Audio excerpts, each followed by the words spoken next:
Welcome to the Ultimate Sports Podcast. Tonight's guest hosts the Hard Hits podcast and has his blog, The Battle of Hudson. Fourth time on the podcast, Derek, Brandon, Felix. How are you doing tonight? Well, I'm just trying to stay cool right now, Madison, because it's really hot out there. It is very hot out there. My fan in my bedroom is on high, and I'm just enjoying myself right now. All right, you are a big tennis fan. I know that for sure, and I know you probably enjoyed the Wimbledon. How'd you really enjoy Roger Federer and Novak Djokovic going at it, with ultimately Djokovic coming out on top? Wow. I've seen a lot of great matches, obviously, and thinking back to Federer and Nadal, 2008, it wasn't like that match. This was like a different match because it seemed like it was more of like a mental battle, and it was a strange match because when you think about it, Djokovic, who's the best returner that the sport's ever seen, he didn't have a break point on Federer's serve in the first three sets. He didn't break them until late in the fourth set, and the fourth set was basically a giveaway. He had to win all tie breaks, for one. I didn't think he played at the super high level that you're used to seeing Novak play with. Like, if you looked at the stats benefit of the match, you would have thought Federer won the match.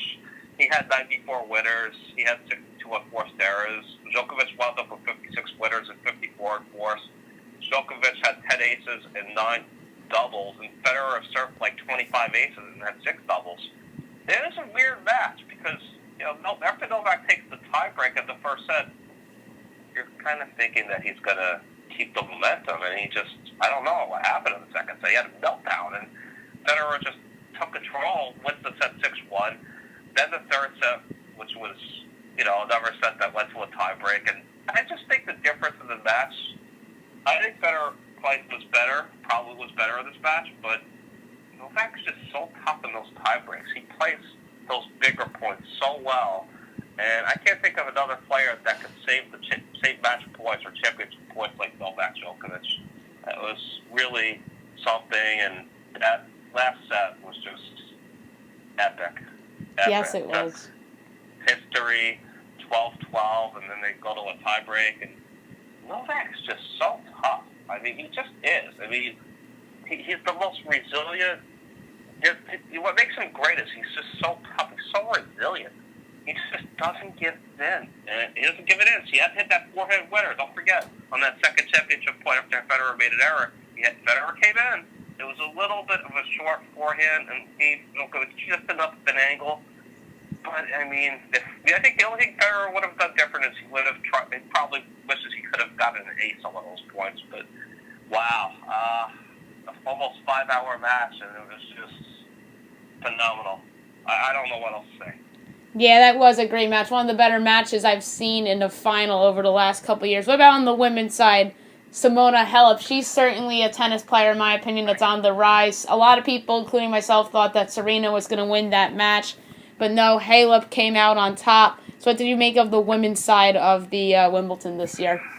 Honestly, the women's side was really surprising. I say that because I really felt like Ashley Barty was going to wind up facing Serena in the quarters, and I liked the way Barty had been playing. I know that she had a tough draw, but I was shocked that she lost to Allison Risk, and that was a great result for Allison Risk, and she winds up playing Serena in the same quarter, and Serena had problems with her, so she had to go 3 sets against her, and I didn't see a lot of that match, but I was watching some of the replayed it, and I was watching it, and I was like, wow, she could have lost that match. And the thing is that Halep had a tougher draw. She did have a tougher draw. And so I was wondering, after Serena, just went through Strikova, quickly in straights, I was just thinking, this is Serena's moment here, for her to tie Margaret Court. And I was shocked. I was really shocked. Halep played an unbelievable match. Serena's got the best serve of all time in women's history.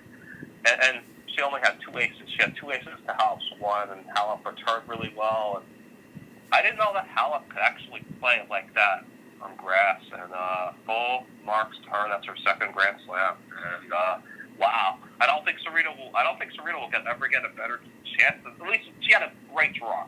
That's what I'm trying to say. That's why I think we all thought she was going to win. She had a great draw, and wow, I don't know if she'll get a draw like that again. Wow.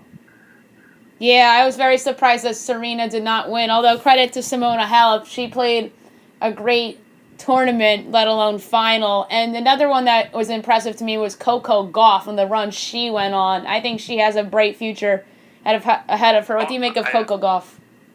I love watching Coco. I didn't see the first couple of matches, but I was really into I think it was her third or fourth round match, and that was a battle.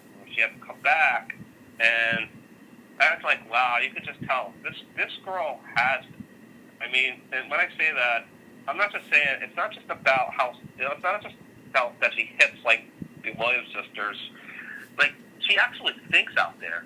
Like, she's not just hitting out there, just crushing the ball every shot. She's mixing it up. She was mixing up. There was variety. There were spins. There were some really interesting points. And I was like, wow. I mean, she's, like, so smart for her age. She's so strategic out there. I mean, so she's not just trying to kill the ball, but she's really tough on it. And I can tell she was going to come back and win once she won that second set. She's just very resilient, and it's too bad. I don't think we're going to see her at the U.S. Open because of the rules the way they are. But I understand that too, because Jennifer Capriati burned out. But she's got a bright future, and she's so young. It's like I just hope that it's success. Sometimes you get successful that early. It sometimes could be tough, to duplicate it. So I really like her, though, and I think she's got a bright future, and it's very exciting for American tennis, at least on the women's side. Yeah, and one more thing on the men's side. I was surprised that Roberto Bautista Agut made a good run. He ended up losing to Djokovic in the semifinals. What do you make about his run? I was surprised how far he went. I would have never predicted that. I will say, though, that Bautista Agut, he is a real good player. He's a really solid player. He works hard out there. He's more of a grinder. And so I was kind of surprised that he did it on grass. I expect that more from him on hard court. Like, I see him as a guy that could maybe make a nice little run at the U.S. Open in the final Grand Slam, which is still a ways away. Yep. Because we're in mid-July. But the draw, I was a little disappointed from the standpoint that the draw opened up. Some of the guys that I was hoping to, same thing with the women. I mean, I was hoping to see, Tsitsipas play Novak in the quarters, and that never came up because Tsitsipas got lost in the first round. So it was disappointing from that standpoint.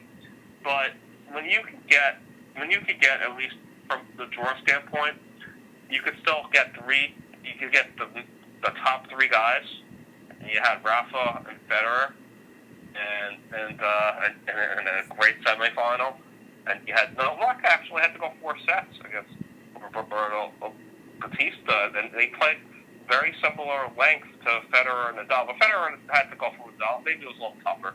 Yep. But anytime you can get those guys, I mean, I don't know how much longer it's going to last, but I mean, at some point it's not going to.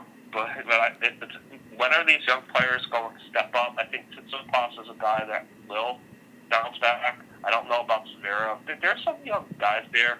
Murray had a good run also. He ran into Nadal in the quarterfinals. But good for Bautista. I really like what Federer said about him. This guy really works hard. He's a really good player. He's very consistent.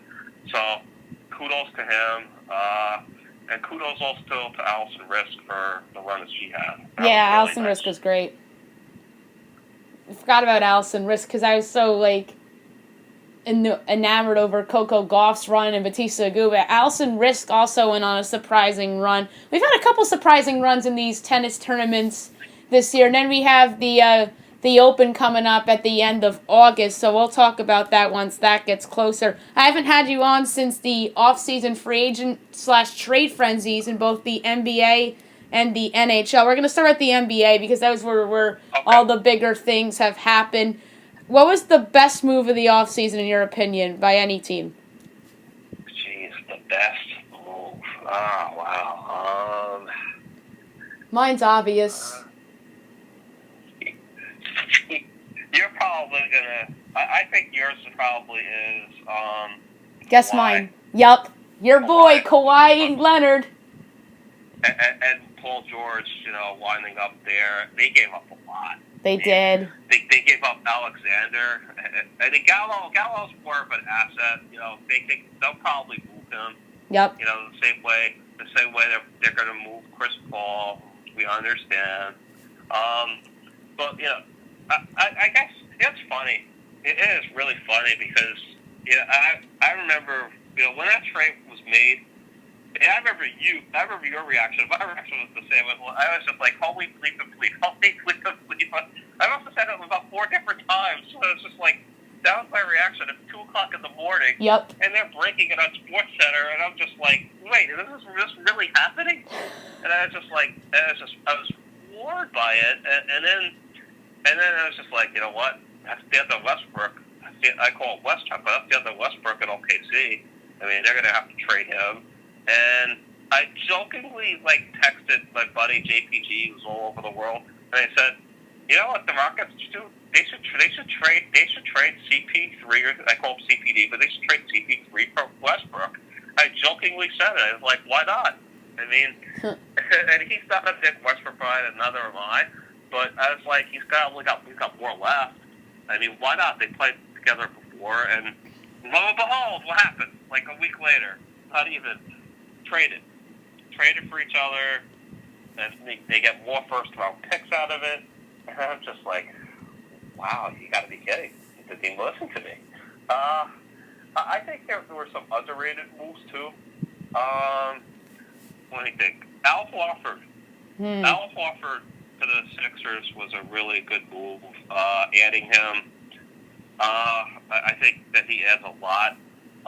Teams that I think improved, the Utah Jazz, nobody's really talking about them, but I think they improved, and I think the Pacers. Dude, keep an eye on the Jazz and the Pacers. I kind of like what they did with their off seasons. So those are 2 teams that are a little more under the radar than teams like the Clippers and the Lakers and the 76ers.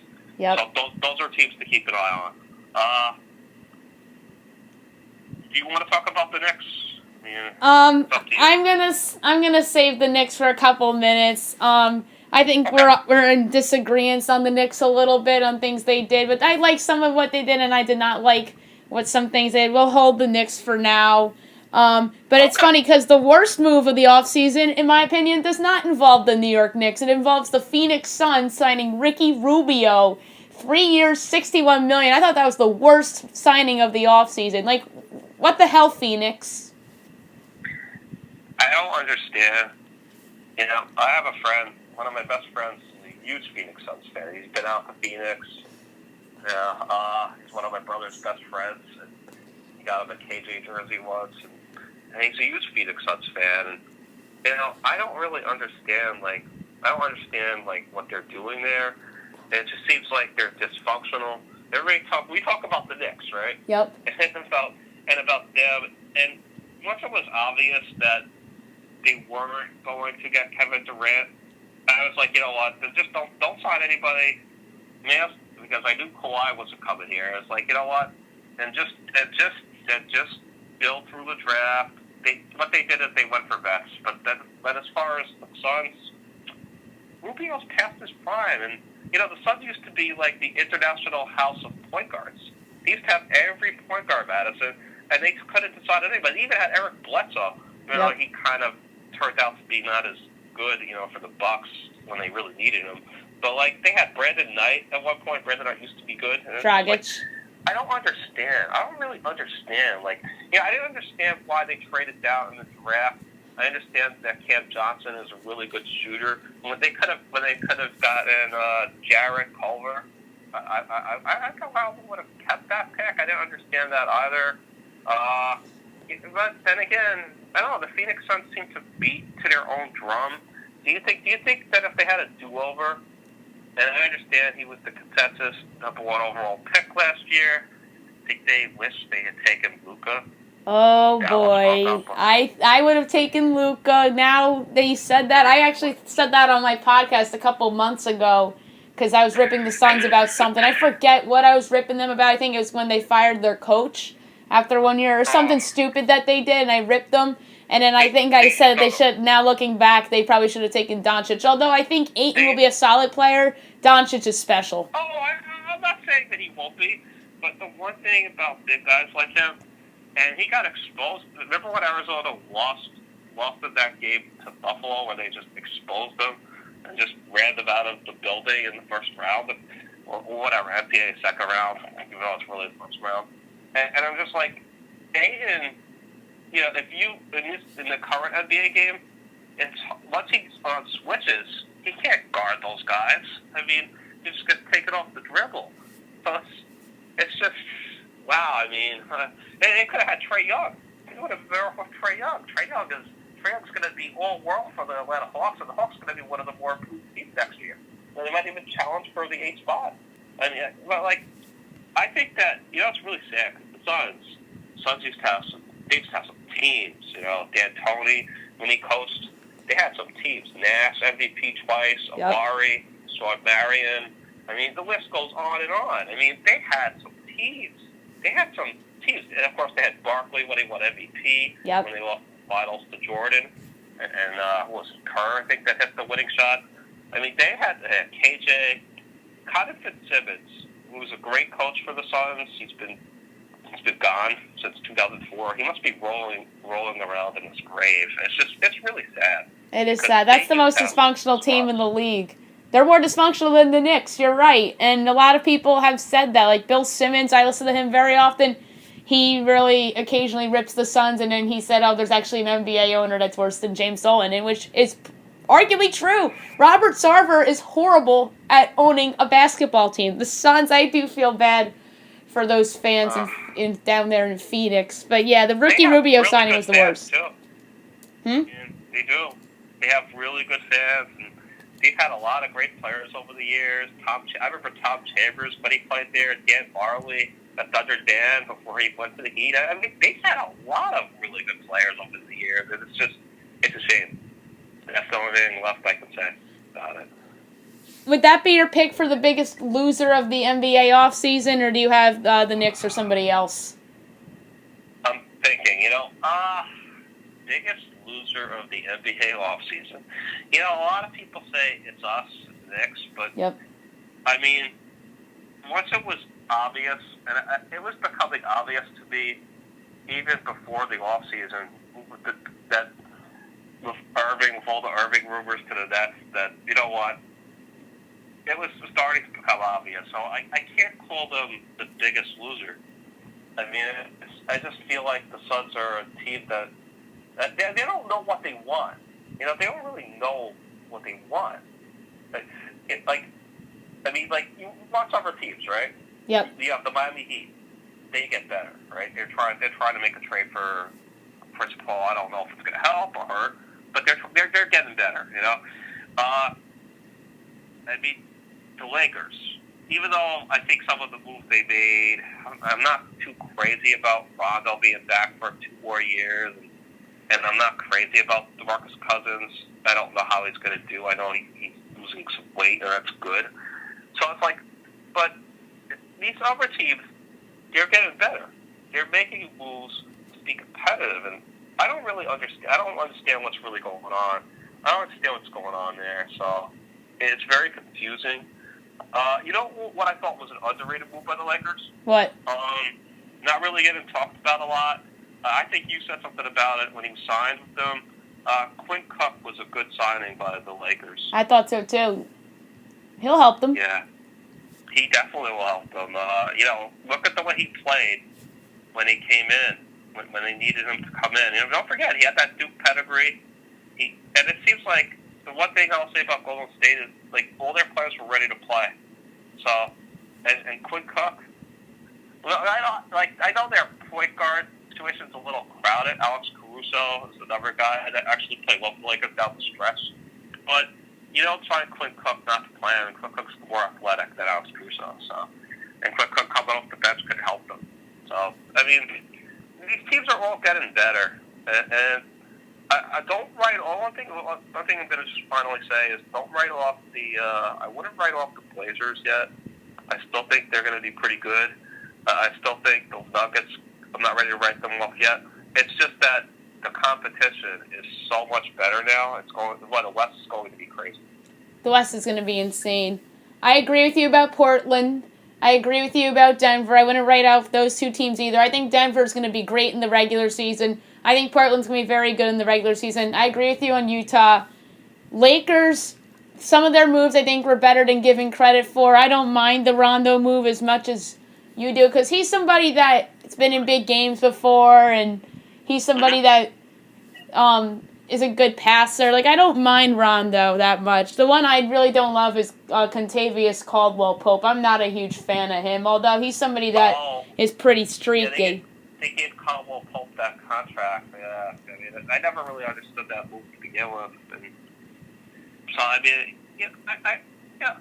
I'm really curious to see the Brooklyn Nets without KD next year. Kyrie Irving as the number one guy. The same way I'm very curious to see, how is D'Angelo Russell going to fit in with Golden State? He's a different kind of player. They say they're not going to flip him. Does Bob Myers? I'm curious to see how those two teams will perform. Me too. I'm very curious about that, but I disagree with Bob Myers. I do think D'Angelo Russell will be flipped once Klay Thompson comes back. But yeah, quickly on the Knicks for me. The only move I didn't really mind them doing, as much as I don't love the contract, the only move I really liked loved that they did was Julius Randle. I think he's somebody that can help them. I think he's going to start for them at either the power forward, probably at power forward because then Mitchell Robinson could be starting at the 5 for them. But other than that, I didn't love them picking up all those random veterans like Gibson and Bullock and all those guys because instead I would have traded for some bad contracts that have a year or two left on them. Like Nick Batum, for example, in Charlotte has 2 years left on his contract. That contract's up in 2021. They could have picked up a first-round pick from Charlotte. I would have gone that route instead. Although I wouldn't have given Julius Randle $22 million. Maybe I would have given him like $18 million. I think that's fine. I think that's what he's worth. He's very overpaid, I think. But I think he'll help them. I would have gone after Russell if I were the Knicks instead of doing the veterans too. That's another one I would have tried. I love D'Angelo Russell. I loved him on Ohio State a few years ago, and I wanted the Knicks to draft him but then the Lakers ended up taking him, and then the Sixers took Okafor. We took Porzingis. The rest is history, but it worked out pretty well. It did, although the Knicks did trade Porzingis, but who knows what those picks will turn out to be. And there's another false narrative about the Knicks, as much as I crushed them this summer. The false narrative about them is that they don't have some extra picks. They do, because they got him in the Porzingis trade, because the narrative is that they traded Porzingis to sign Kevin Durant, which is true in some retrospects, but they did end up getting some picks for KP, and one of them's unprotected. And what if he's not very good in Dallas? What if he's not the player we think he is, and Dallas sucks, and they're a lottery team? Then the Knicks could be have a lottery pick. That's the risk, that a team's going to take. You trade for a guy that's coming off a serious injury, and he missed, the ACL, and missed the whole year. And, they gave him, the max money, and, that's the risk they're willing to take. He's still very young. Will he be 23 years old or 24? So he's still, I'm curious to see, obviously, I like him. So I don't know how you feel about him, but I'm still pulling for him. I like him. I think he's a good kid. But that's a team that's going to be very interesting, to be honest. Nobody talks about them, but they're kind of like the Atlanta Hawks of the West, I would say. So, I think they're better than Atlanta. You're probably right, but I think Atlanta's coming.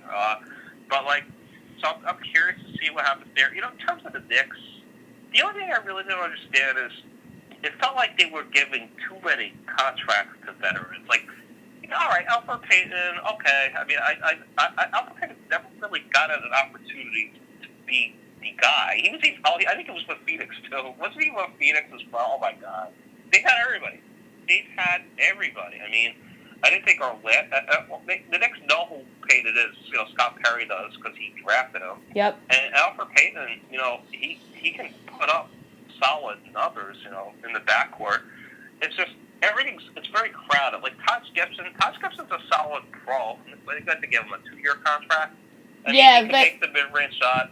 He's good on the baseline. He'll rebound the basketball. I understand what they're doing. They're acquiring assets. They're basically bringing in character players that in a short-term contract that they know will play hard.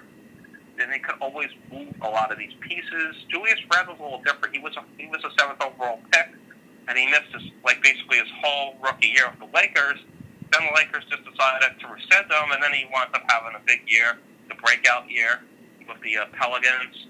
And so, I mean, it's interesting. Like, they've got a lot of interesting pieces, the Knicks. So I actually think they'll probably win more games, but I'm very curious to see. I'm curious to see how Fizdale handles the rotation. I'm curious to see, which players play, who's going to be in the rotation, who's going to be out of the rotation. Are there going to be other moves made? And I think there probably will be at a later time. That's how I look at the Knicks. Yeah, I understand what they're doing, too. Like, they're trying to sign the veterans to see if they can flip them at the deadline, potentially. Because some of these guys, the veterans, have the 1+1 deals with the second year being team options. And I think that was smart what they did. And I didn't realize that at first when they made those signings. That's why I overreacted and hated them at first, which I still really don't love some of the signings. Like, I don't love the Gibson signing. I don't really love the Bullock signing because of his health. Payton, I don't mind. I think Payton will help them. I think he's somebody that is morphing into like a poor man's Rajon Rondo, putting up some triple-doubles and stuff. He reminds me a lot of Rondo in that sense. He's improving as a defensive player. I like Elfrid Payton. Yeah, I mean, they also signed, I can't think of the guy's name, the guy who they signed who used to be with the Bulls, and then they gave up on him, the other big guy, the other power forward. Portis. Bobby Portis, right? And I was just like, I felt like, that was a question, I was like, why? Why are we signing him as well? And it's like, why are they signing him? And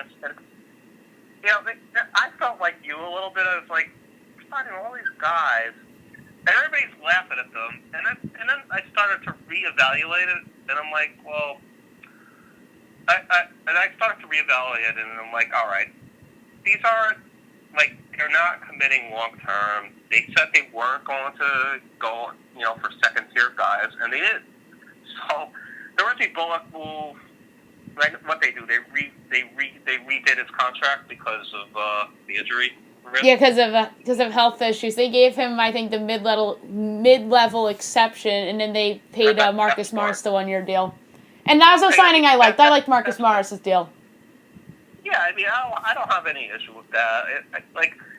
It's going to be interesting to see how it develops. How does this affect, some of the younger players that we like, including Iggy, who looked really good in the summer league. He could be one of the steals of the second round. He had a real good summer league. I don't want to put too much emphasis on that because I understand that you can't. But when you have R.J. Barrett and you have Iggy, you're pretty excited about that. And you have a guy who's instant offense off the bench like Alonzo Trier. I'm still trying to figure out where Dotson's at Super Bowl, but what kind of playing time is he going to get? Are they going to get rid of Nicolina? What are they doing with him? I mean, obviously he didn't get traded.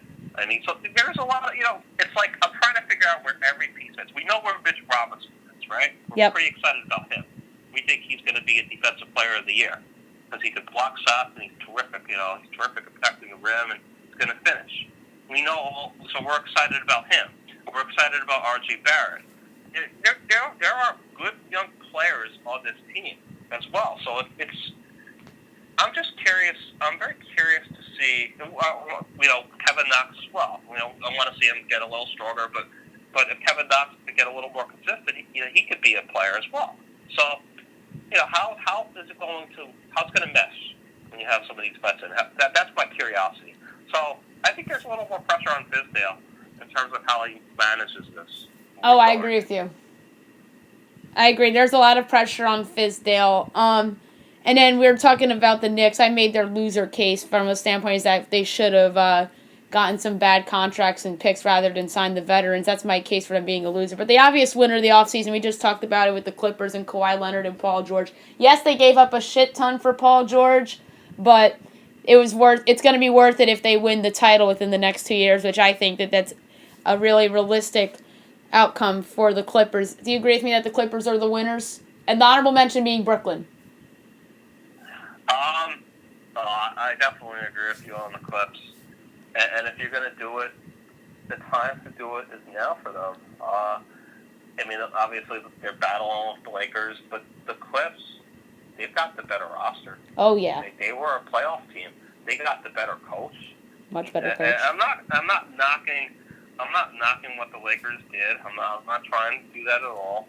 It's just I think that Doc Rivers is better coach than Frank Vogel. I'm curious to see how Vogel fits in with the Lakers and with LeBron managing that ego. You have to remember, we expect the Lakers to be a playoff team. I expect the Lakers to be in the top 5 in the West, and that will be competitive. They'll have competition for it, but I'm curious. LeBron will be 35 years old when if he does return to the playoffs like we expect. Yep. So I'm curious to see how's it going to all work there with LeBron. Whereas the Clippers, they still have other guys. They still have Lou Williams, Mr. Six-Man, instant offense off the bench. They still have the kid that I love from Louisville that they got in the Paul trade, which they now won. Montrezl Harrell. Yeah, so they still have him. The only thing that they gave up that I really liked Alexander. So they still have Beverly. But it's going to be very interesting. It's going to be interesting, and I think the Clippers, if they're going to win, they need to do it like you said in the next 2 years. That's their timetable. That's their timetable for sure. Let's switch over to the National Hockey League.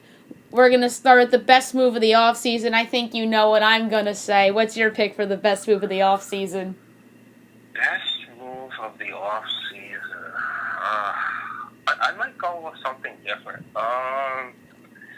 There were a couple of moves that I really like, that I thought were really good. Best move? Yeah, I like what the Devils did, actually. I like the Devils signing Wayne Simmons. It's only a 1-year contract, so, show me that you can still play. 1 year, $5 million. I wouldn't have minded seeing him on the Rangers, but they have no room, obviously. But and then trading for PK Subban, same thing. PK Subban has a lot to prove. Those were good moves. Those were real good moves. I also like what the Dallas Stars did. I like their all season a lot. I know nobody really talks about them, but weren't they really close? They were closer than anybody to beating the St. Louis Blues. Yep. And so what do? They go out and get Mr. Clutch, Mr. Joe Pabs, who was so good at redirecting pucks. And yeah, he is old, though. It's quite, how much, is he going to continue to produce? But he always seems to step it up in the postseason, Pavelski. And Perry on a 1-year contract, it's basically to see if he still plays. And I think he plays tough. He's a cornery guy. He may not score as many goals as he once did, but on a 1-year contract for $2.5 million, good move. Andre Sekera, if he's healthy, he can help the Dallas Blue Line. Those are moves that nobody's really talking about.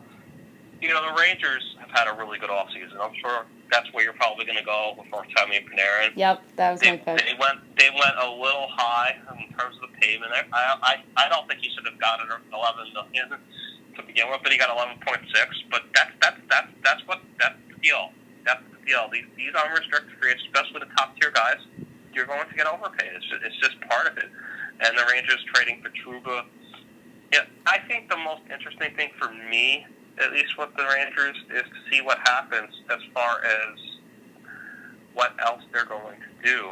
If they are keeping Chris Kreider and they are looking to move Vladimir Mestikov, which we'll get to, and I don't know what to make of the other rumor. I'm curious to see, what else they're going to do, and if they can get that contract done with Jacob Trouba, because you make that trade, you don't just want him for 1 year. You want Trouba so he can sign long term and he can be as your right-handed first pair defenseman, which is what they need him to be. Yes, and I really did love the Panarin signing. I've always been a fan of Artemi Panarin, but here's the thing, though. The Rangers didn't need Artemi Panarin. I think the best thing that happened to the Rangers this offseason was them jumping the number 2 in the lottery. I thought that was the best thing that happened to them this offseason. I love Capo Caco, and I think he's going to come in and be great right away. And they didn't really need Panarin, but I love that the Rangers are kind of going for it, I think if they didn't get the number 2 pick and move up, I think that Chris Kreider's on another team. I don't know if they signed Panarin. I think they still would have been rebuilding if they didn't move up to the number 2. That's the what if of the offseason for me. Do you agree with that? If they didn't win the lottery and move all the way up to number 2, and they won the lottery, let's be fair. Yeah. The Devils were in the top 3 already. So, I mean, it would have been amazing if they had gotten the first overall pick, but they didn't. They got the second overall pick, and they're getting a franchise player in Capo. Caco is strong. He's basically 6'1.5", 6'2". He's strong. He's over 200 pounds. He can finish plays. He's strong he's strong as far as skating. He makes players better. He can pass the puck. I mean, that was the move. But the other moves that really get overlooked, making sure that they got Vitaly Kravtsov signed. And he really wanted to come, and Kravtsov was their most impressive player during the rookie prospect camp. He was the guy, and he speaks English, and he's doing interviews in English, and I'm really excited about him, too. Everybody's talking about Capo, but don't be surprised if Vitaly Kravtsov takes people by surprise and winds up in their top 6. It wouldn't shock me. I think he'll definitely be in their top 9.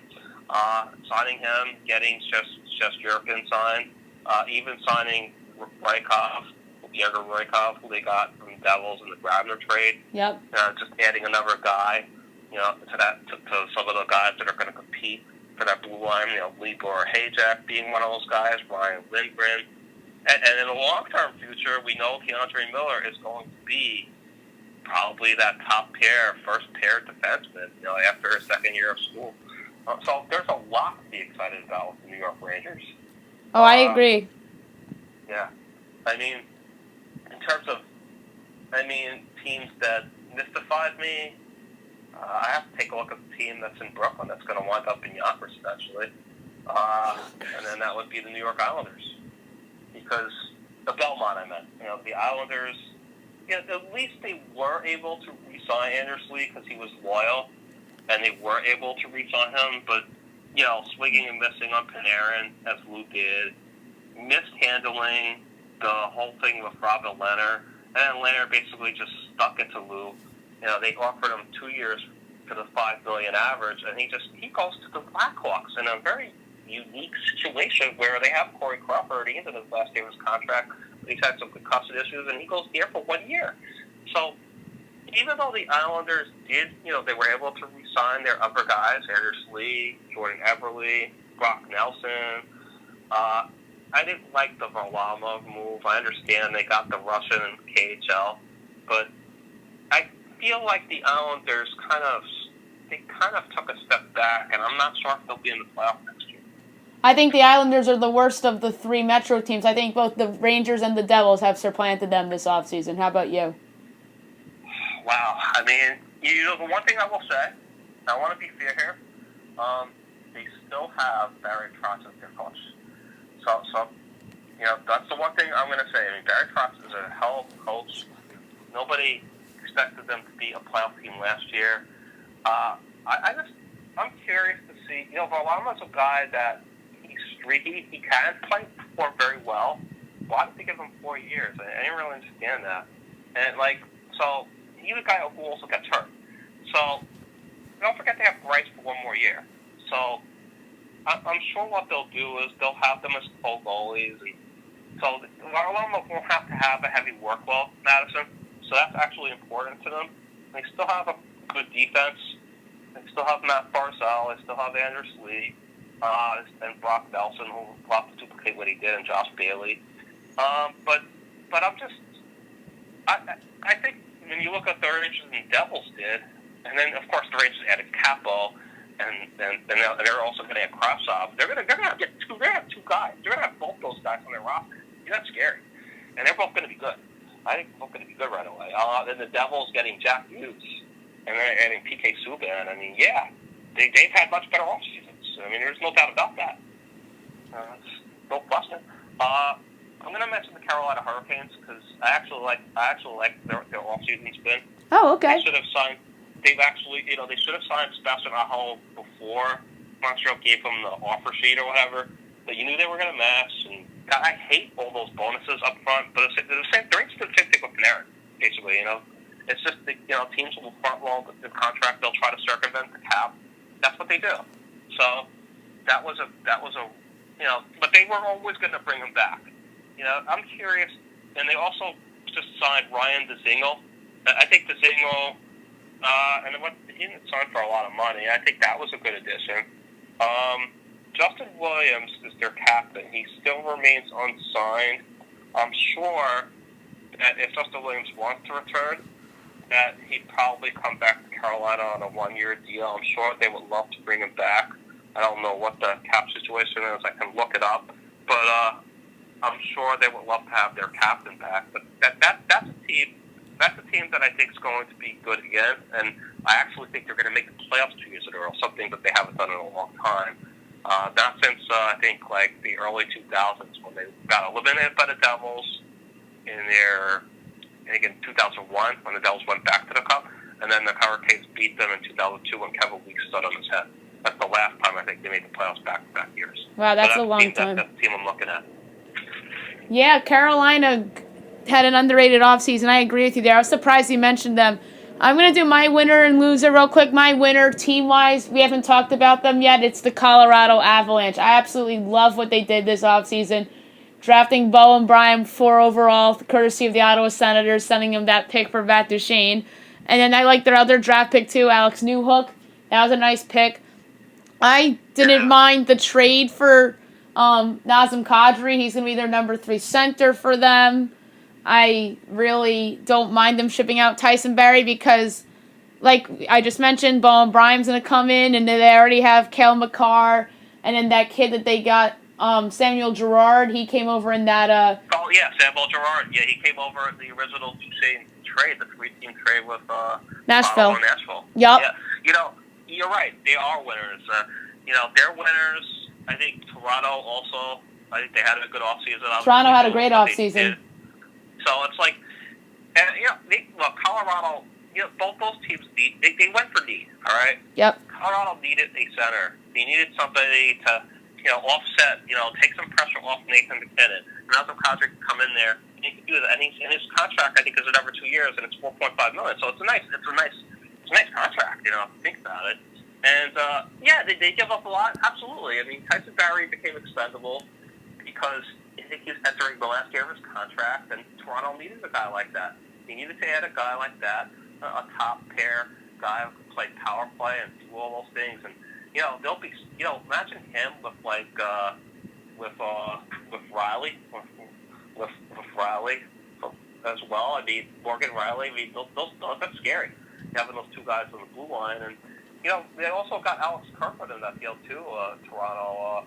That's not too bad. That's a pretty good return. So, but I feel like both teams, they got what they needed. So, I like that. It's exciting. It really is exciting in terms of what some of these teams did. I think the disappointing aspect to me is just that the NHL offseason just doesn't have any juice after July 1st, and it's really disappointing. I mean, you look at the NBA and what the NBA's transformed into ever since LeBron James had his quote-unquote decision, which was so silly in itself, but I wish there was more juice to the NHL offseason. And I feel like the salary cap hinders that. And that's why teams have to wait it out. That's why the Rangers are waiting it out. And that's why you get these arbitrations now, and then usually teams will sign their guys before the arbitration hearings. Because teams are trying to figure out, they're scrambling, they're trying to strategize what they're going to do. You can be above the cap. You can be above the cap until, I think, September. So, and I just feel like that's the one thing, that's the one detriment, especially when most of these teams are locking up their young stars. So it's like, they feel like the NHL offseason is a little disappointing from that standpoint, whereas it used to be really exciting in the early 2000s, even not too long ago. But now it's like everything happens, we know everything that's going to happen basically, and then it's great reporting, and we pretty much said once July 1 hits, it's like the fireworks. The fireworks take off, and then after that, you're just in a wait and see mode. There's been some interesting trades, so that's the one thing I've seen. Yeah, the NBA offseason, I think, is the best in sports right now. Although, the baseball offseason is like the one that drags too, from an excitement standpoint, like the NBA. And the NFL offseason, I think, is number 3, actually. I think the NFL offseason's fun, but I don't think it's as good as baseball or the NBA. Because baseball and the NBA, you get the unexpected trade every year. This year, Paul George. Baseball, we get the unexpected trade every year. I can't think of who it was this year in baseball, but every year we tend to get an unexpected trade in baseball. We'll get to this year's baseball trade deadline in a couple of minutes. One quick thing on hockey. What do you make about Buchnevich and Vlad Nemestikov being available on the Rangers, and why do you think they're available? Do you think the Rangers have another move in them? I feel like they really want to keep Chris Kreider. That's what it really has boiled down to. I mean, Chris Kreider still has a really good contract. I think it's $4.675 million average of $4.625. It's in that neighborhood, and he's only got 1 year left on it. So they don't have to give him the extension right now. If they are deciding to keep him, that really limits, their budget, because if they don't go to arbitration with Trouba, and where you get the 1 year reward and it's a little less money than the 7.5 that it's probably going to take, what does that leave? Brandon Lemieux obviously will be cheap. They can re-sign him. Then, you have Tony DeAngelo. He should be reasonable. They can re-sign him. What does that leave for Pavel Buchnevich? I mean, is Pavel Buchnevich going to do the generous thing and take a 1 year, $1 million contract like Kevin LeBanc took? Staten Island named Kevin LeBanc took with the Sharks. Basically a wink deal. Because Kevin LeBanc will probably, once January hits, probably sign an extension. And Kevin LeBanc put up a really good year. Is Buchnevich going to do that? I mean, that's why they have to make players available. Look, I like Vlad Nemestikov. I like what he brought, but he is expendable, and he's a serviceable guy. David Quinn turned him into actually a really good two-way player, a guy who can play power play, who can play penalty kill, a guy who could be. If you put him on a deep team, a deeper team, Madison, a team that's closer to contending, he'd probably be on a 4th line. He could play that penalty kill role. He can also rotate and play 3rd line. He's that kind of player. He's a guy, and he also plays physical for Russia. I like him, But he makes $4 billion, so he's movable. I don't know about what they're going to do with Pavel Buchnevich. I'd really like to see him come back. The way he finished last year. I mean, I love to see him back, but they might be in the market, Madison, for a center. We don't really know who their second-line center is going to be. Is Filipinos ready to be a second center, or are they going to have Capital play center when he's really a right wing? I mean, is Kravtsov going to shift center? I saw Kravtsov play center for Team Russia at the World Juniors, and he did a good job. But what about Ryan Strome? Is he going to play center? He can play center or right wing. So it's like there are question marks. So they're kind of in between on what they can do. But I think they'll buy out Brendan Smith, and I think they'll trade Svechnikov. But then, do they have to make another move? And I don't know. I don't know what they're thinking right now. So I think that's great though, because it gives us something to think about. And I don't know when we're going to have the answer. Yeah, it could be soon, and it could be in September. You never know. 2 quick things before I move on to baseball. I want to give out my my loser and worst move. I didn't do that for you. I mentioned my winner, the Avalanche. My losers, the Edmonton Oilers. Some people disagree with me, but that's a team that's under pressure. I know Ken Holland's new there and he's evaluating and whatnot, but Connor McDavid's on that hockey team, and he's the best player in hockey. And they also have Leon Draisaitl there too as his Robin. And to me, they didn't improve at all that much. And the worst move, I'm going to say, is Arizona acquiring Kessel. I just don't like that fit at all. And that's a team, to me, that should be rebuilding rather than still acquiring aging players. Yeah, I mean, no, you're not wrong. You're not wrong on anything that you said there. I feel kind of similar. I see there were actually some signings today. Jacob Vrana got 2 years, $6.7 million. So that's a nice contract actually for Brian Donato, 2 years, $3.8 million. I saw the Devils did give Connor Carrick, the defenseman they acquired, I think from the Stars, a 2-year contract for $1.5. So I mean, and there was a trade. There was a 1-for-1 trade. Now if you saw Artem Anisimov, he was going to be moved by the Blackhawks. It was a 1-for-1 deal. Him for Zach Smith was better in the face-off circle, and then Anisimov is now in Ottawa, so he got moved out. I mean, there have been some moves like that.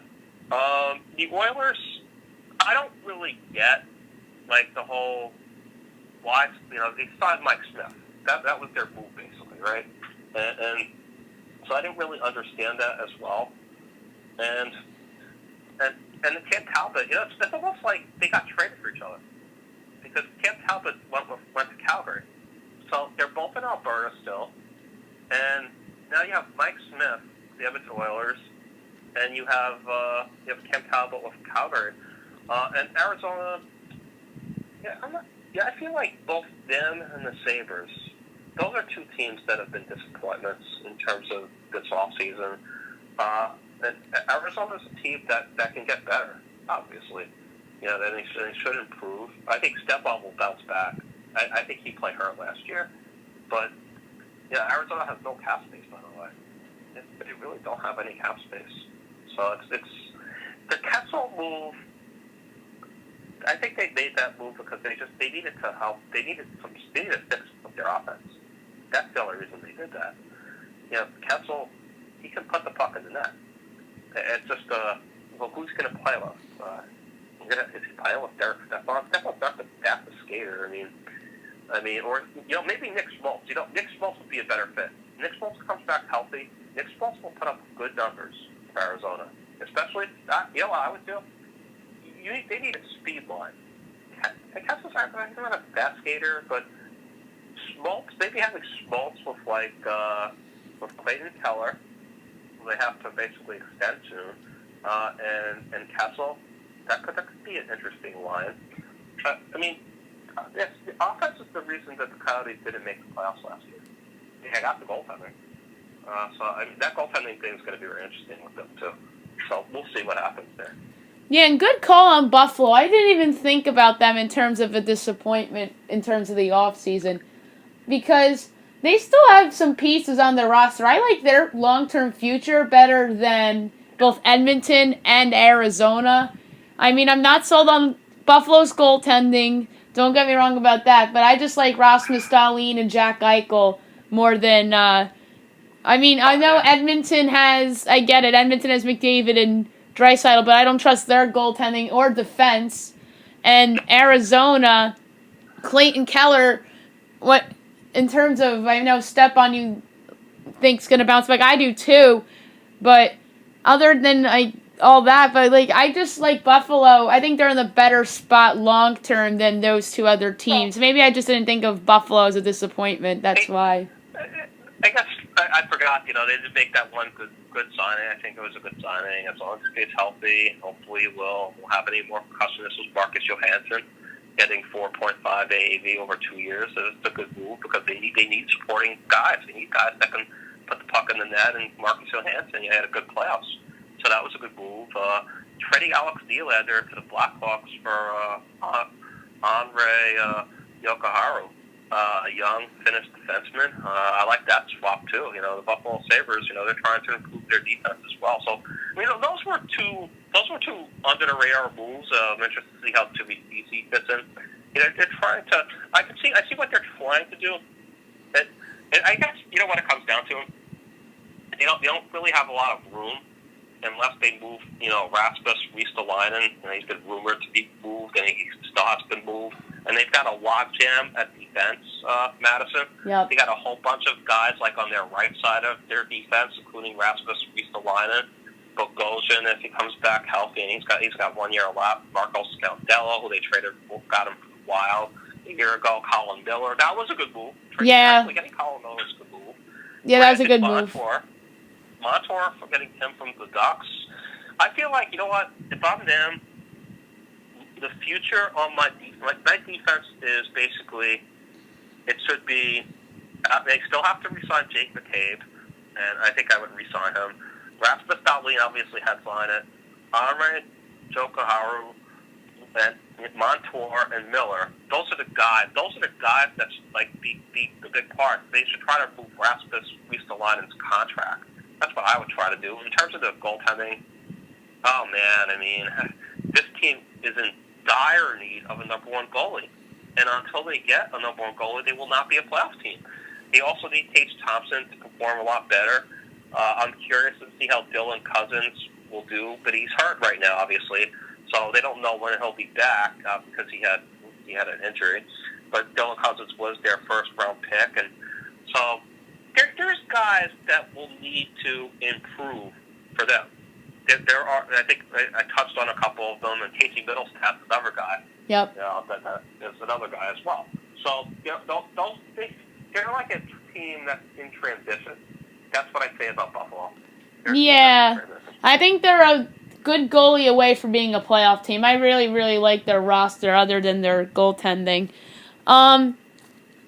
Baseball deadline is in 15 days from now. Let's talk about our Yankees first before we make some predictions here. Who's the guy you want them to get to upgrade their starting pitching? Well, I know who you're going to say. I know. And I love him. He's my favorite pitcher, by the way. Apparently, not a spell better. I like Trevor Bauer. I think he would make a lot of sense. I mean, I feel like you got the lefties, you got a couple of lefties. The weird part is that Bauer and Bumgarner aren't that different in age, but Bumgarner has a little more mileage on him. I think Bauer's a little better in terms of strikeouts. Bumgarner's better in terms of control. Bumgarner's more proven in October. I just like Bauer. I don't know why. I think that plus I feel like he seems to be rounding into form, and I feel like he could go deeper into games. Not that they don't need that, but you don't want your bullpen. You don't want to have to use your bullpen every night. I think we've seen it more lately with the Yankees. Yep. Last night, Chapman blew the game, blew the save, and Trevor Stoddard had his great moment with his third home run. And, he was locked in. It happens. Sometimes it happens. It happens. That was a fluke. Go ahead. What were you going to say? I said that was a fluke. Travis D'Arnaud's 3 home runs. They were all Yankee Stadium cheapers. I was at the game. Yes, if that... Yeah, that's right. You went. I was there. Those 3 home runs were all Yankee Stadium cheapers. The only home run in last night's game that was not a Yankee Stadium cheaper was the go-ahead home run by Edwin Encarnacion. That was the only legit real home run that would have been a home run in literally every ballpark.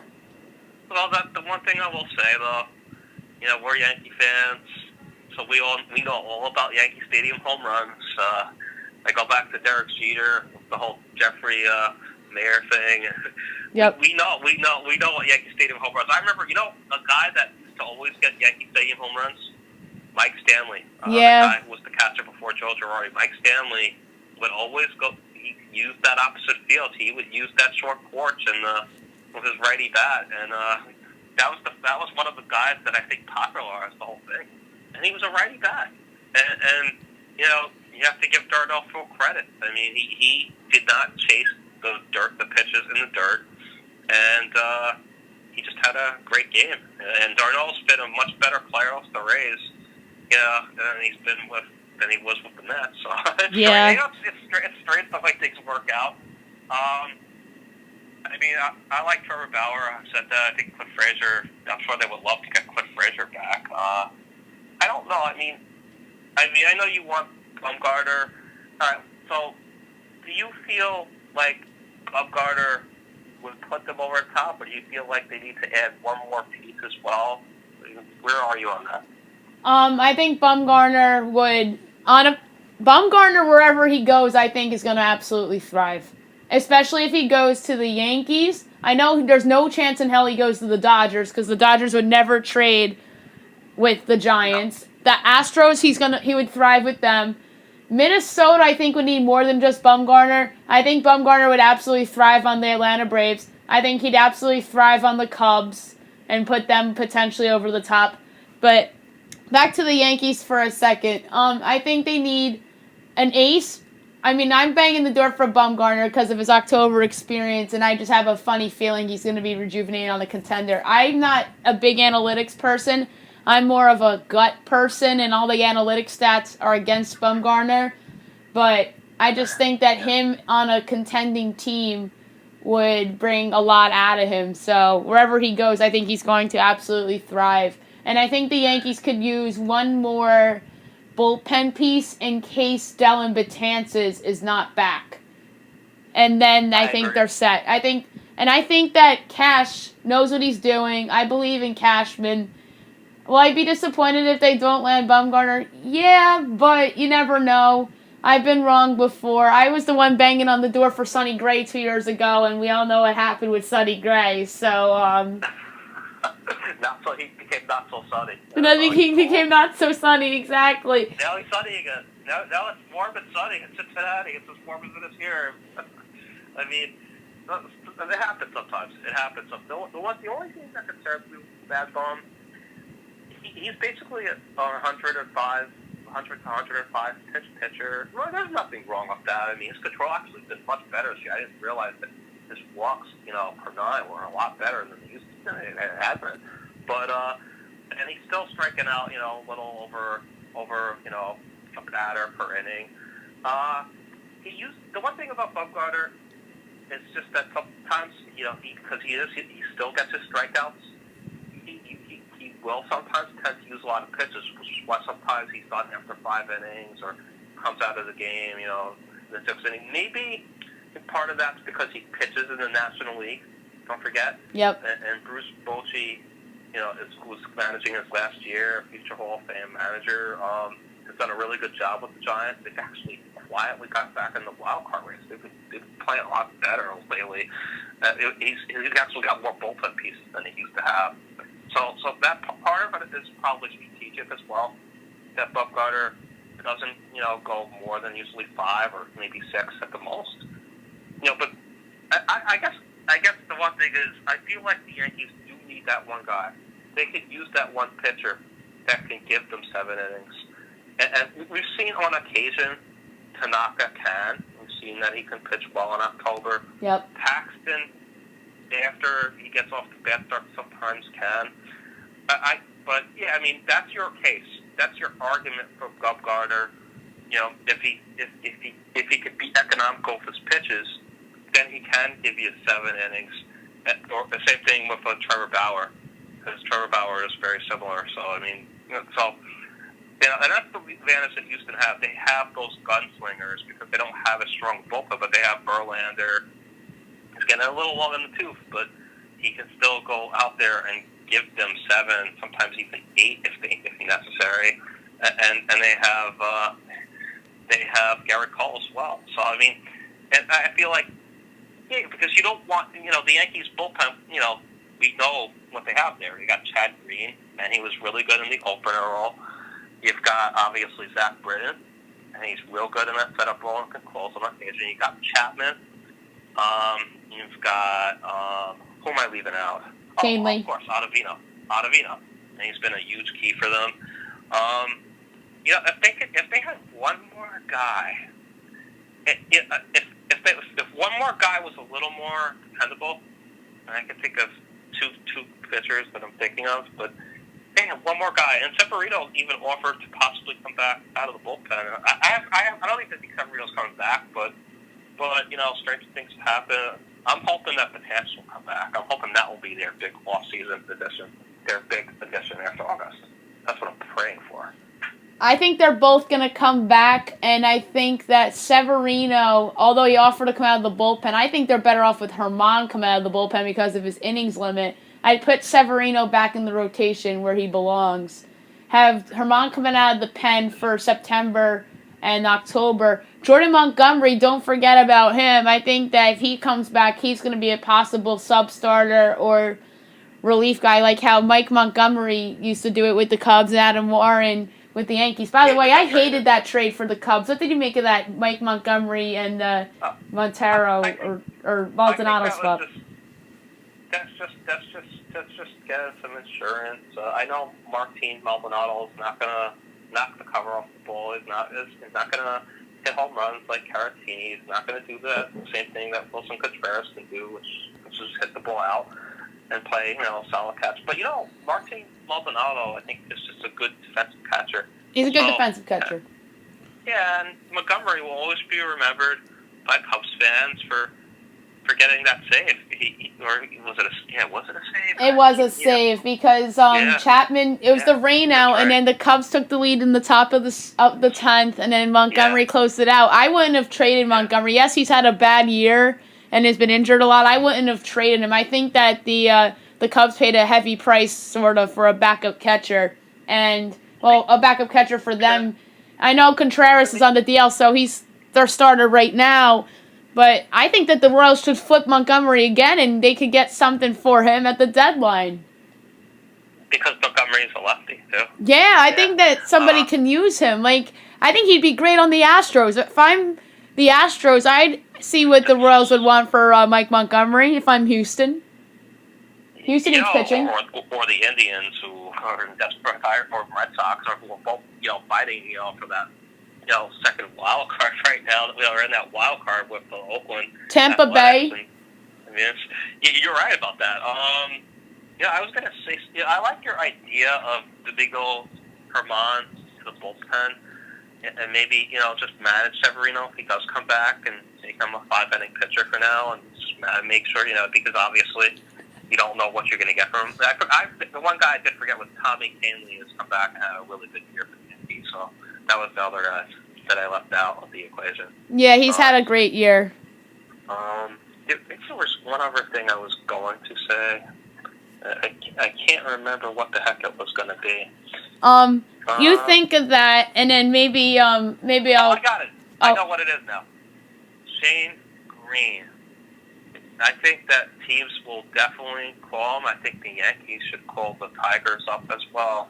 The Tigers probably want more from the Yankees, and they probably want too much, but I think the Dodgers should definitely be... I think, I'll even make a prediction. I will predict that Shane Green will become a Dodger because they desperately need another guy that can help out late in games. The Dodgers will overpay for a back-end guy, whether it's Green or Felipe Vasquez of Pittsburgh. That's the name that Buster Olney's obsessed with. Velasquez, who I think is great. I think the Dodgers will overpay for a back-end of a bullpen guy. I think they need 2 arms. I'm going to go that far. I think the Dodgers should and will get 2 bullpen arms. They need bullpen help as badly as the Yankees need a pitcher. And that was my big takeaway from that Red Sox series. Will Myers will also be moved by the San Francisco Giants. San Diego Padres. Yeah, he'll wind up somewhere else as well. He's been a really good back-end finisher this year. So, those are guys that will be on the move. Oh, you mean Will Smith? You said Will Myers, and I... Oh, I said Will Myers. Did I say Will Myers? Oh, God. It's funny. MLB Network said that John Heyman predicted Will Myers as his surprise player traded today on the MLB Network. I was watching that all day today, and that was John Heyman's call. But Will Smith's of the San Francisco Giants, Will Myers of the Padres. But yeah, Will Smith, I think, will get traded, and I do not think he will be a Los Angeles Dodger, that's for sure. Quickly. He won't be the San Francisco Fresh Prince anymore. Yeah. How about the surprise player that's going to be traded? The surprise player that's going to be traded. I think there's one obvious one. I don't know if it would be a surprise, but with the news on Zach Wheeler, would it really shock you now if Noah Syndergaard gets traded by the Mets? No, I wouldn't call that a surprise, but that was Joel Sherman's pick for surprise player traded. This was a segment on MLB Network, so I copied it and put it in our podcast.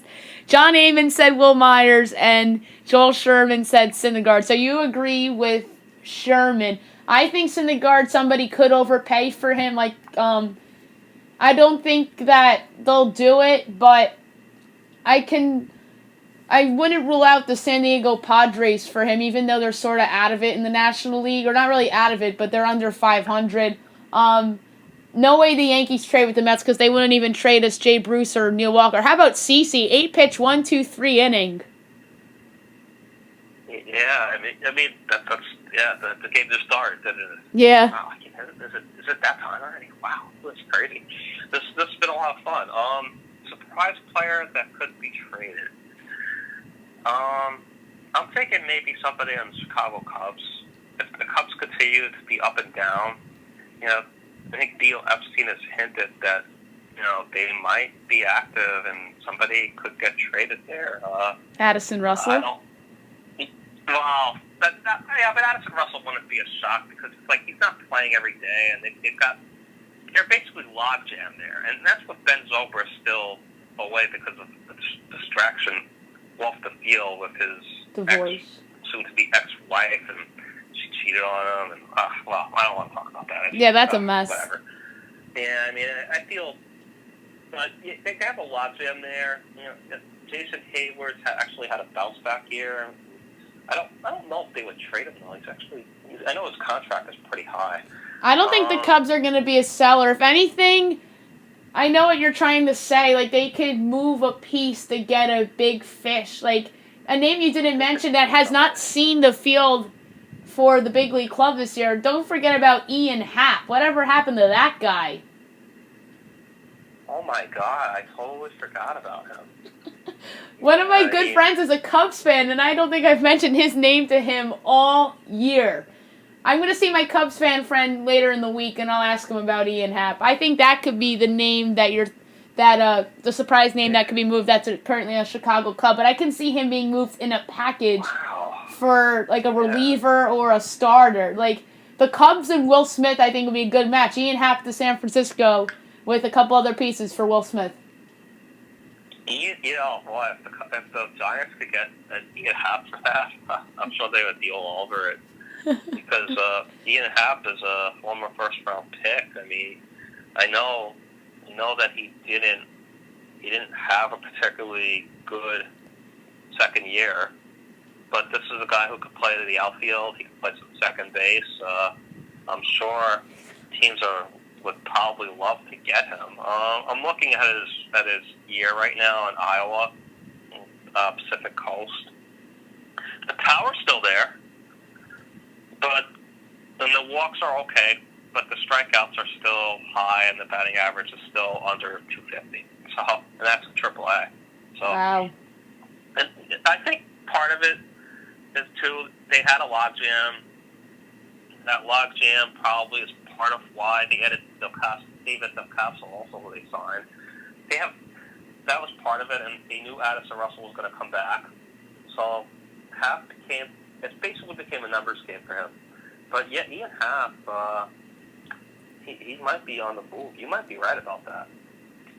Yeah, that's not my pick, though. I just randomly thought about that. You said a Chicago Cubs player, and Happ and Addison Russell were the first names that came to mind. But I mentioned Russell first because he's currently on the roster, and I wanted to save the Ian Happ part of it for later. My surprise player that I think will be traded, I know the team said they'll be blown away, or they're not going to move unless they'll be blown away. But I have a funny feeling that Whit Merrifield's going to be wearing a new uniform come August 1st. I don't know. I just have a gut feeling about Whit Merrifield on the Royals. Somebody that needs a leadoff hitter that provides power is going to overpay for Whit Merrifield. I'm a fan of him. I mean, Two-hit Whit. He's just a really good player. I mean, he really is. I mean, if the Royals did trade him, they could get a lot back for him. That's for sure. He's got a good contract. He signed through 2022, I see here. So he's not a free agent until 2023. He's cheap. He can pretty much do it all. He'll steal your bases. He plays solid defense. He's 300 hitter, basically, and he's just a really good player. I just can't think. There's so many teams that are in it that it's hard for me to think of a big name that could get moved right now. I wish I had somebody off the top of my head. Syndergaard's a good call, but the Wheeler thing kind of makes it more obvious. It's not really off the charts. Maybe like I can't believe I'd actually say this. Maybe like a Charlie Blackmon if the Colorado Rockies struggle. I know he's got like a contract, but he's getting up there in age. Charlie Blackmon is a pretty productive guy. John Morosi reported today that they might be a seller. They've lost 9 of their last 11. John Morosi came out and reported today that they might be a seller, so that wouldn't dumbfind me. Nolan Arenado would dumbfind me, but anybody else on that team wouldn't really dumbfind me, including even Trevor Story, because Brendan Rodgers is somebody they really like as a prospect. First-round pick of 2015. I know all about him because it was another one of those guys that when I was in my franchise dynasty league, I drafted him in our minor league draft. I had a minor leagues once of, you're not going to believe this, I had Gleyber Torres, Rafi Devers, who's tremendous offensively, who I think will win a batting title one day. I had those two guys. I had the guy the Cubs gave away to the White Sox. Eloy Jimenez? I had him. I had him.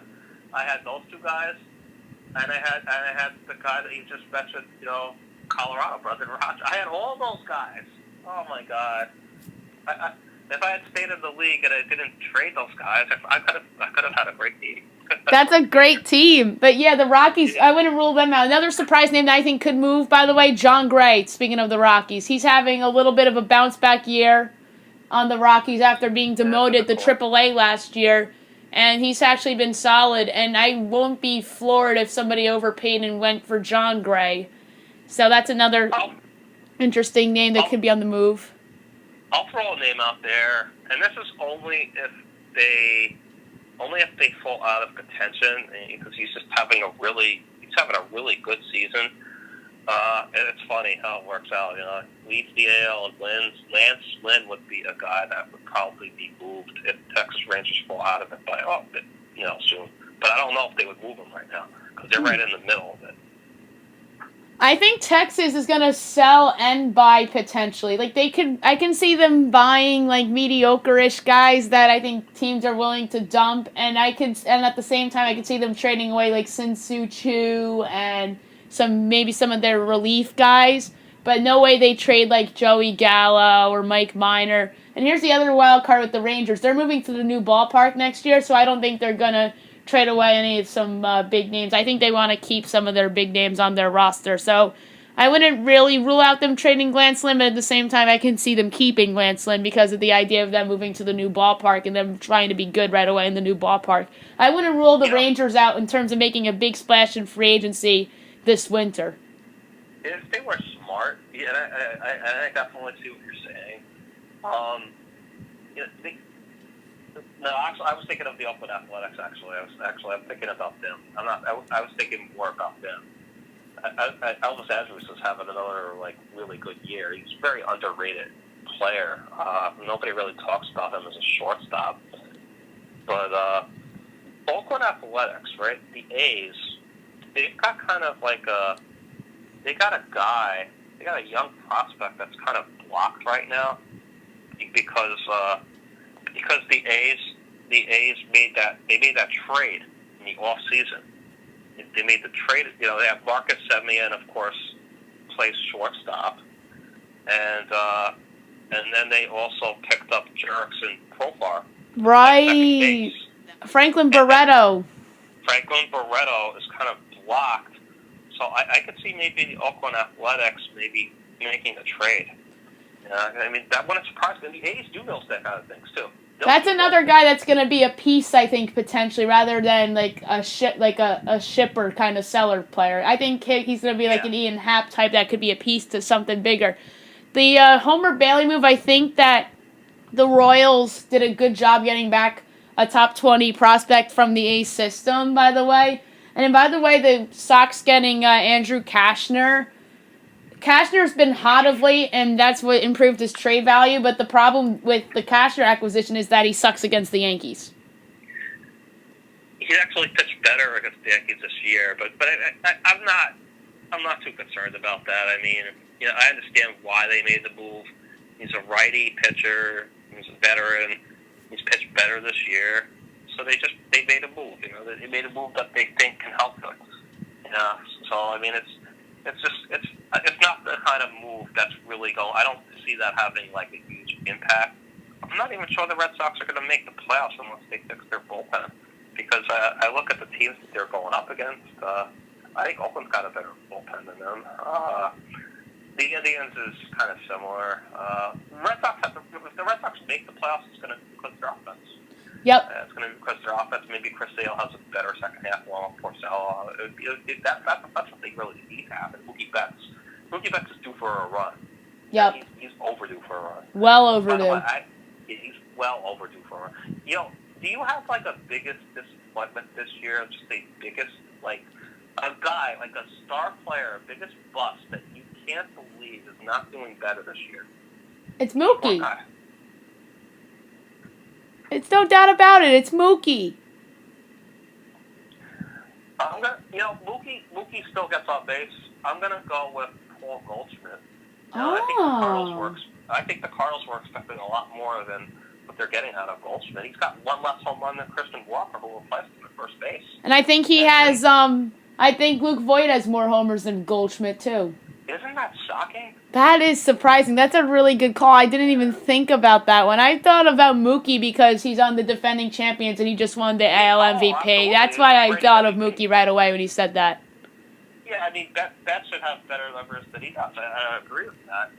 But, if you look at Mookie's numbers, like, he still has 13 home runs, he still has 41 RBIs, 11 stolen bases. His batting average is .277. So, he's a hot streak away from getting back to where he should be, And Paul Goldschmidt, to me, I mean, he's only hitting .253, 17 home runs. They made a trade, thinking that he could really put them back in October. And Goldschmidt's a guy that's due. He's due to go on a run.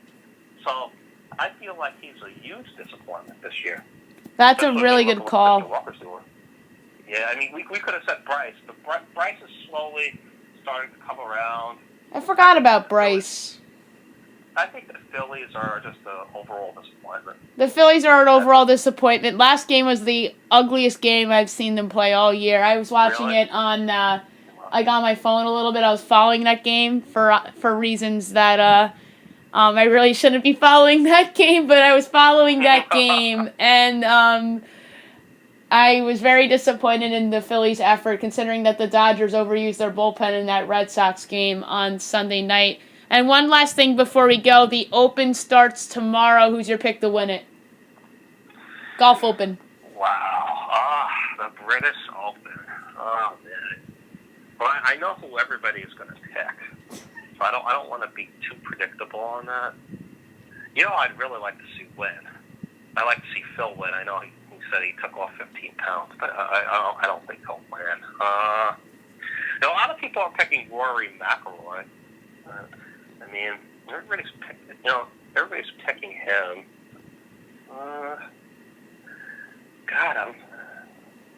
I think it's going to be somebody else, though. I think it's probably going to be somebody else. Want to know who my pick is? You didn't mention him yet. I've been banging on his drum pretty much the entire golf season. I've been picking him pretty much to win like every tournament. Are you talking about Dustin Johnson? Nope. Not Dustin Johnson. As good as Dustin Johnson's had a great year. Chris Felica was saying on ESPN, I don't remember if it was on SportsCenter or on Daily Wager, how there's a perception out there that he hasn't had a good year. Dustin Johnson's had a great year, but he's not my pick to win this tournament. My pick, Brooks Koepka, who should have won the last tournament. Yeah, I'm picking him to win this tournament. Brooks Koepka is the best golfer right now. I mean, that's true. I thought you were going to surprise me and say either Justin Rose or Ricky Fowler. That would have surprised me. Or Justin Thomas. Those are three guys that don't really get a lot of ink, but those are all excellent golfers. But yeah, I mean Koepka. McIlroy is the favorite here. I'm looking at the odds makers. I'm surprised. Rory's the favorite. Yeah. They have Rory as the favorite. I'm surprised. I would pick Koepka myself as the favorite. I think he's the favorite. I think Koepka should be the favorite, and I think Koepka's going to win. I think Koepka's the best golfer in the world right now, and here's a bonus prediction. I think Tiger will be relevant on Sunday. I think Tiger's going to have a good tournament. He didn't have a great Open, per se, or I'm sorry, whatever the last tournament was, Father's Day weekend. He didn't have a great tournament last time around. I think he's going to have a good tournament, but he won't win. He'll come somewhat close. I think he finishes in the top 10. So my bold prediction of this tournament is that Tiger Woods finishes in the top 10. I agree with you on that. I don't see him not making the cut. I think he'll actually be good, have a solid 4 rounds. Maybe he'll even be in the mix. Who knows? The British Open's strange too, because the course, you never know how it's going to play. So sometimes those drives. I mean, there's a lot of crazy bounces on that golf course. Yeah, so it could be pretty interesting to follow. It will be an interesting follow. All right, it was a good time with you today. I'll have you on probably. I'm going to have like a round little list of guests on right after the baseball trade deadline, analyze all the moves and whatnot. And then football's going to be underway in a month with the preseason and stuff. So we'll get you on in August at some point to talk football and baseball and anything else that happens, all right? Have a good night, Derek. Sure. Thank you. I'm sure you're chopping up a bit for the football.